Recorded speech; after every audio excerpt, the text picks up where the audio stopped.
नमस्कार दोस्तों, आप सभी का हमारे YouTube चैनल कथा कहानियों के संसार में स्वागत है।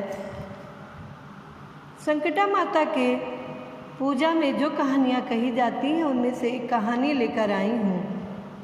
तो कहानी इस तरह से है।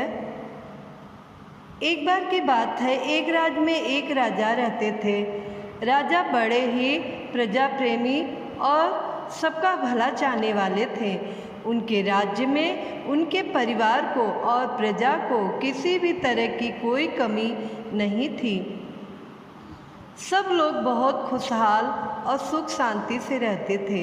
लेकिन राजा हमेशा एक चिंता सताती रहती थी, क्योंकि उस राजा और रानी की कोई संतान नहीं थी।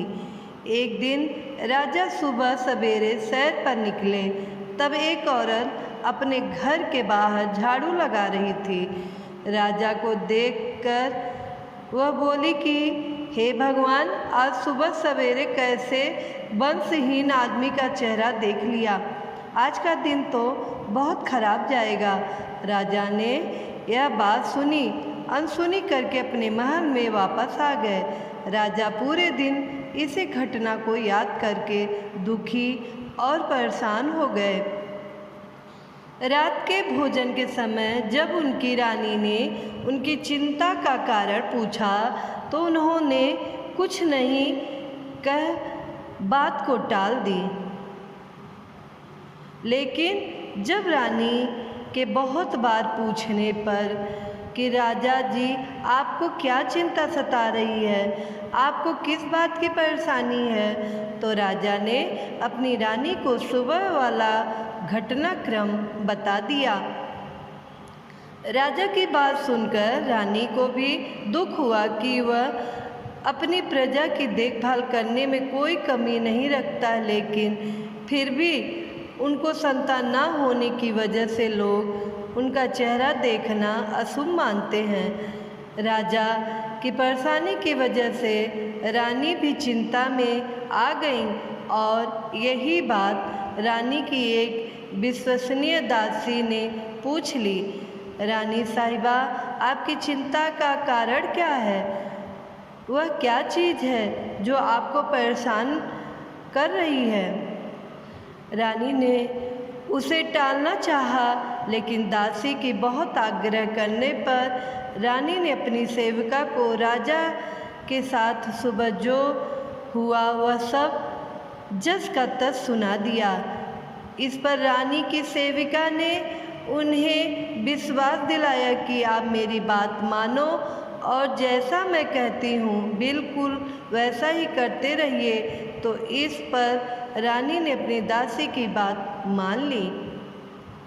रानी की दासी ने अगले दिन पूरे राज्य में मुनादी फिरवा दी कि रानी गर्भवती हो गई है। इस पर राजा ने बहुत खुश होकर ढेर सारे उपहार दिए और जब राजा रानी से मिलने गए तो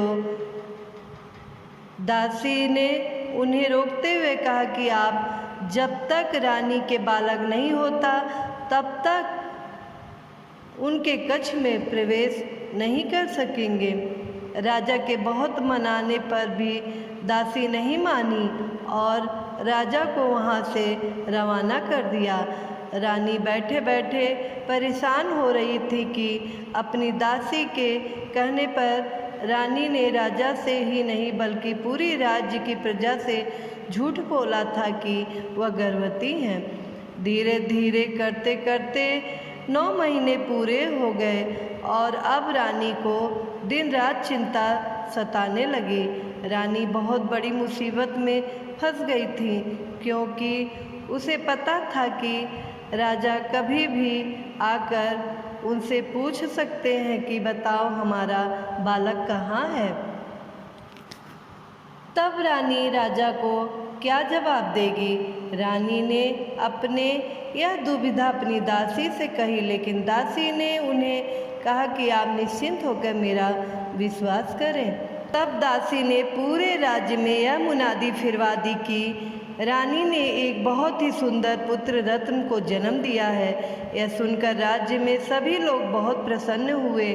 जब राजा अपने पुत्र को देखने के लिए रानी के कमरे में गए तब दासी ने उन्हें दरवाजे पर ही रोक लिया और कहा कि हे महाराज, जब आपने इतनी प्रतीक्षा की है तो थोड़ी प्रतीक्षा और कर लीजिए। अब आप अपने पुत्र का मुंह कुछ समय बाद ही देखना। दासी ने फिर नगर में मुनादी फिरवा दी कि राजकुमार का नामकरण संस्कार हो गया है।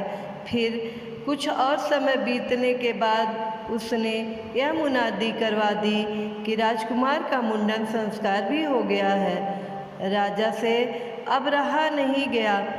राजा रानी के कक्ष में रानी से मिलने गए।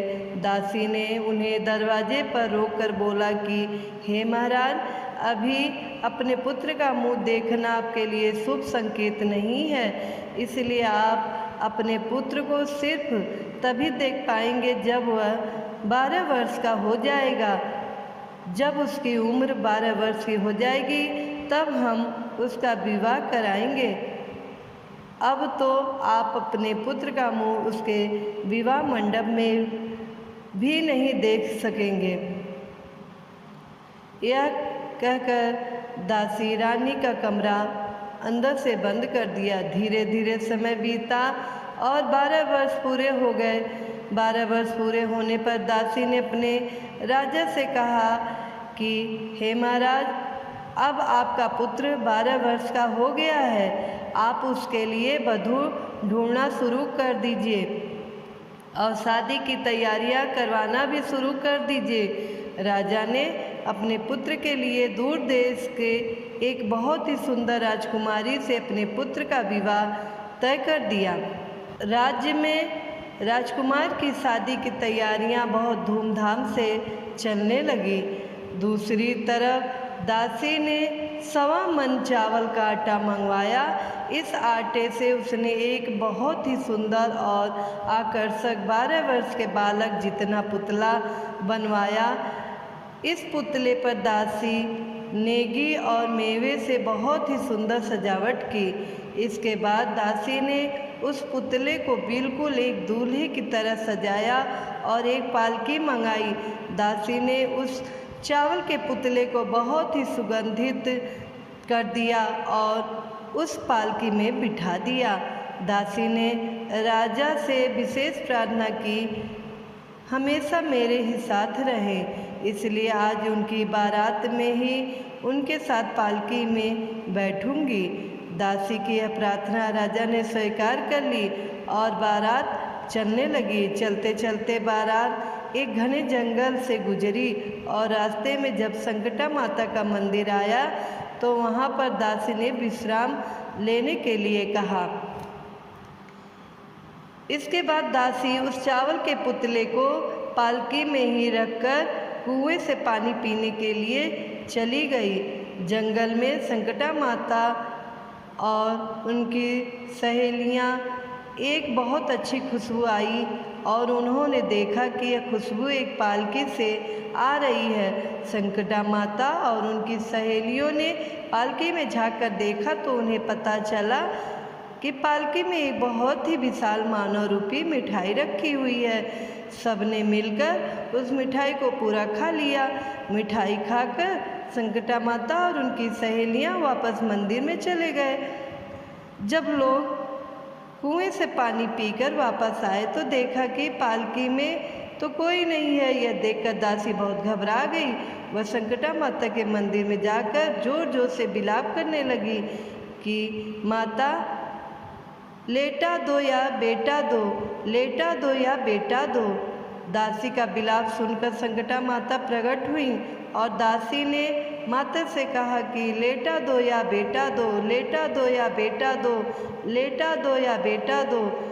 तो माता ने कहा कि अब मैं तुम्हें बेटा कहाँ से दूँ, और मिठाई बहुत सुगंधित थी तो मैं तो अब उसे खा गई। लेकिन दासी ने विलाप करना नहीं छोड़ा तो संकटा माता ने उसकी बात मानते हुए कहा कि ठीक है, मैं तुम्हें एक बेटा देती हूँ, लेकिन मेरी एक शर्त है। दासी ने बोला कि माता बताइए, आपकी क्या शर्त है?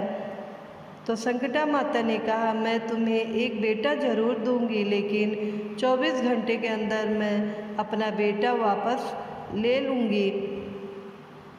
दासी ने माता की बात मान ली और संकटा माता ने अपने चमत्कार से दासी को एक बहुत ही सुंदर 12 वर्ष का बेटा दिया।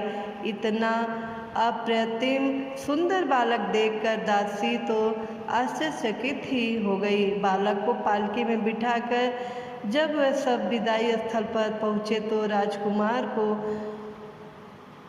चवरे में बैठाया गया। तब दासी ने राजा से कहा कि महाराज, अब आप अपने पुत्र का चेहरा देख सकते हैं। जब राजा अपने राजकुमार के पास गया तो अपने बेटे का इतना सुंदर और भव्य रूप देखकर आश्चर्यचकित रह गया। तब राजन ने कहा कि बालक की ऐसी सुंदरता की वजह से आपने मुझे इतने वर्ष तक इसके पास भी नहीं जाने दिया, लेकिन अब मैं अपने पुत्र को जी भर कर देख लूँगा। राजकुमार का विवाह धूमधाम से संपन्न हुआ और सभी लोग वापस अपने राज्य आ गए। दासी ने रानी को अपने बेटे और बहू की आरती उतारने के लिए दरवाजे पर बुलाया, लेकिन रानी तो डर के मारे अपने कक्ष में काँप रही थी। रानी को यह लग रहा था कि उसके असल में तो कोई पुत्र है ही नहीं। यह बात जब राजा को पता चलेगी तो राजा उससे गुस्से में आकर भयंकर दंड देंगे।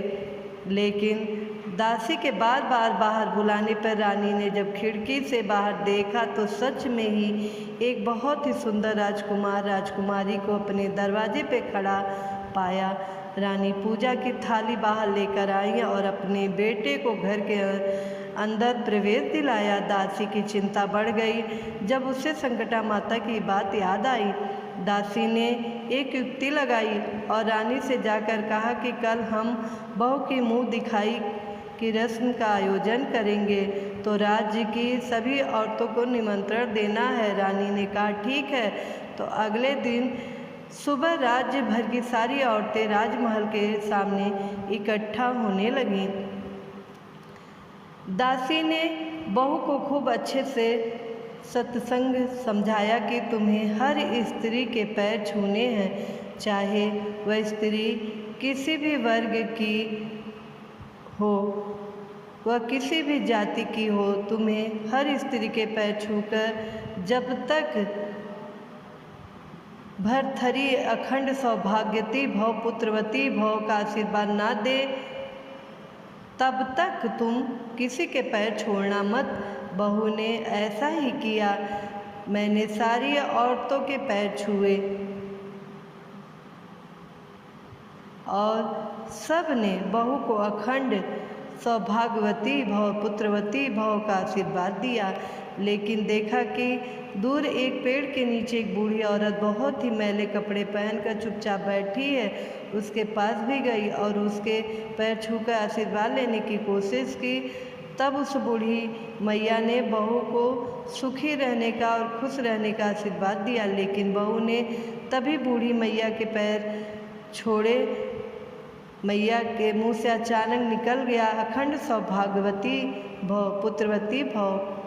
उनके इतना कहते ही दासी वहाँ से भागते भागते आई और बूढ़ी मैया से बोली, हे माता, हमने आपको पहचान लिया। अब आप अपना बेटा वापस नहीं ले सकती, क्योंकि आपने हमारी बहू को अखंड सौभाग्यवती भव और पुत्रवती भव का आशीर्वाद दिया है। तो अगर आप हमारा बेटा ले लेंगी तो बहू अखंड सौभाग्यवती कैसे रह पाएगी। यह सुनकर संकटा माता हंसने लगी और कहने लगी कि तुम बहुत चतुर हो, आज तुमने हमें हरा दिया। इस प्रकार दासी, रानी, राजा और बहू सभी सुख समृद्धि से रहने लगे। हे माता रानी, जिस प्रकार आपने रानी को पुत्र देकर उसके संकट को दूर किया, दासी की प्रार्थना सुनकर उसके संकट को पूरा किया, उसी प्रकार आप हमारे जीवन के संकट दूर करके हमारा जीवन भी सुख समृद्धि से भर दें। बोलो जय संकटा माता की।